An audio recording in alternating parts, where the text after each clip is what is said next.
সকলকে এই আগমনী শীতের শুভেচ্ছা জানাচ্ছি এবং জানাচ্ছি উষ্ণ অভ্যর্থনা।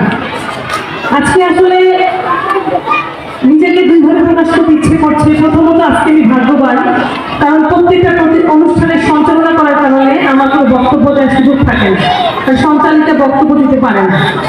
কিন্তু আজকে আমার এই সুযোগটা হয়ে গেল, যদিও আমি প্রস্তুত ছিলাম না। প্রথমেই বলবো, আজকে কিন্তু আমি কাঁদবো না, আমি কাউকে কাঁদাবো না, আজকে শুধুই হাসবো। কারণ বিদায় শব্দটি একটু আগে আমার সম্মানিত শিক্ষকগণ বলে গেছেন আসলে বিদায়ের অর্থ কি। বিদায় মানে আলবিদা বা চলে যাওয়া, বা কোনো ভালো কিছুর জন্য আমরা বিদায় দিই, আবার কাউকে চিরতরেও বিদায় দিই। সেই বিদায় কেউ কখনো ফিরে আসে না। কিন্তু আমাদের আজকের বিদায়টা এরকম একটা বিদায় যে দেওয়ার সময় হয়তো আমাদের খারাপ লাগবে, কিন্তু তোমাদেরকে আমরা রেখে দিতেও পারবো না। এখন যদি মনে করি আমি আমার এই শিক্ষার্থীগুলোকে অনেক ভালোবাসি, স্কুলে রেখেই দিই, সেটা কি ভালো হবে? তো তোমরা থেকেই যাও, ক্লাস 5 আরেকবার পড়াই, কি বলো? না। তার মানে এই বিদায়টা হচ্ছে কোনো ভালো কিছু অর্জনের জন্য, কোনো উচ্চতর শিক্ষা লাভের জন্য সাময়িক একটা স্কুল, মানে তোমার জীবনের ছোট থেকে বড় হওয়া, মানে একটা স্কুলের সীমাবদ্ধতা যতদূর, যেমন আমাদের প্রাইমারি সীমাবদ্ধতা হচ্ছে 5ম শ্রেণী পর্যন্ত। যদি আরো থাকতো তাহলে আরো দিন তোমাদেরকে আমরা রেখে দিতাম, কিন্তু আমাদের সেই ক্ষমতা নেই। আর ক্ষমতা নেই বলেই আজকে তোমাদেরকে আমাদের যেতে দিতে হচ্ছে। ওই বারবার বলতে ইচ্ছে করছে, যেতে নাহি দিব হয়, তবু যেতে দিতে হয়, তবু চলে যায়। কিন্তু আমি একটা কথা বলবো, আজকে কিন্তু আমি কাঁদবো না, আজকে আমি কাঁদাবো না। আমি শুধু আজকে একটা কথাই বলবো, এই ব্যাচটাকে আমি 2019 সাল থেকে পড়াচ্ছি। এই ব্যাচটাকে 2019 সাল থেকে পড়াচ্ছি। আমি যখন স্কুলে প্রথম জয়েন করি, আমি এই ব্যাচটাকেই পেয়েছিলাম, একদমই প্রথম পেয়েছিলাম, শুরু থেকে পেয়েছিলাম। তো এই ব্যাচের সাথে আমার অনেক স্মৃতি, অনেক কিছু জড়িয়ে আছে। তারপরে বলছি আমি কিন্তু কাঁদবো না। এটা কিন্তু কান্না নয়, এটা হচ্ছে তোমাদেরকে উচ্চ কোনো জায়গায় পৌঁছে দেওয়ার একটা সিঁড়ি মাত্র। আমার এই অস্ত্র কিন্তু কোনো কষ্টের নয়। আমি যদি চাই তোমাদেরকে রাখতে পারি, কিন্তু তোমাদের দিকে তখন আমার দৃষ্টিটা খুব খারাপ থাকবে। আমরা সবকিছু পছন্দ করি, কিন্তু একটা ক্লাসে একটা স্টুডেন্ট 2বার থাকুক, বারবার থাকুক, সেটা কিন্তু আমরা পছন্দ করি না।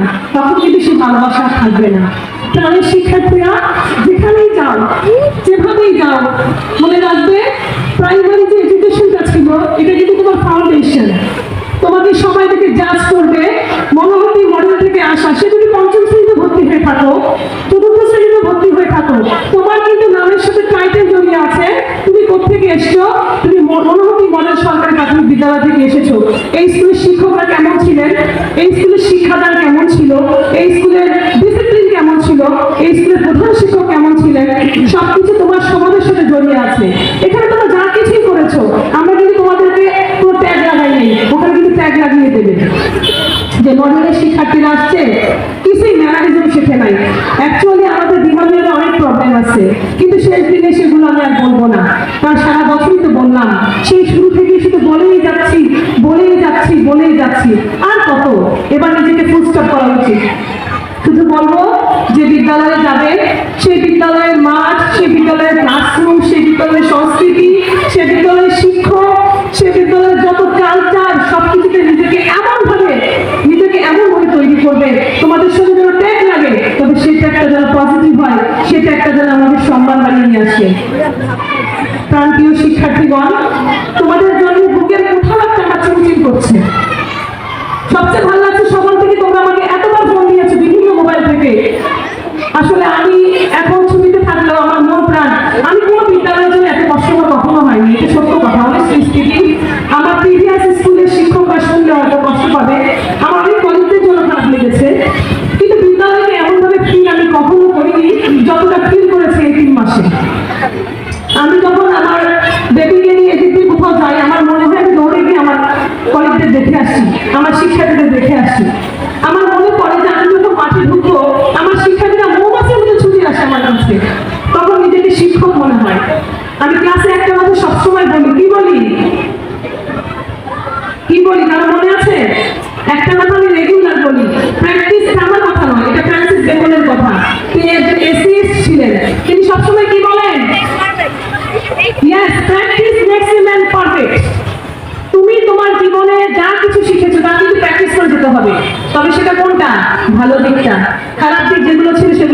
করার দরকার নেই। সেই প্র্যাকটিস তোমাকে কখনো পারফেক্ট ম্যান বানাবে না। ওকে, আমি আরেকটা কথা বলি শেক্সপিয়ারের, কি বলি, the world is stage and every men and women are merely player. পৃথিবীটা রঙ্গমঞ্চ, আমরা সবাই অভিনেতা, তাই শিক্ষক এত অভিনয় করতে পারে। দেখো, আমি চাইলেই তোমাকে একজন পুলিশের প্রোটেকশন দিতে পারি, আমি চাইলেই তোমাকে একজন অভিভাবক হয়ে তোমাকে শাসন করতে পারি, আমি চাইলে একটা শিক্ষক বাইরে তোমাকে ডক্টরের চিকিৎসা দিতে পারি, প্রাথমিক এইড দিতে পারি, আর অনেক কিছু করতে পারি, বিকজ উই আর অ্যাক্টর। একজন শিক্ষক একজন পিওর অ্যাক্টর, যে পারে না এমন কিছু কাজ নেই। গত শিক্ষক দিবসে আমি শিক্ষকদের রোলসগুলো তোমাদেরকে দেখাই দিয়েছি। একটা শিক্ষক একটা সমাজে, একটা স্কুলে কত ধরনের রোল তৈরি করে। একটা শিক্ষক শিল্পী, একটা শিক্ষক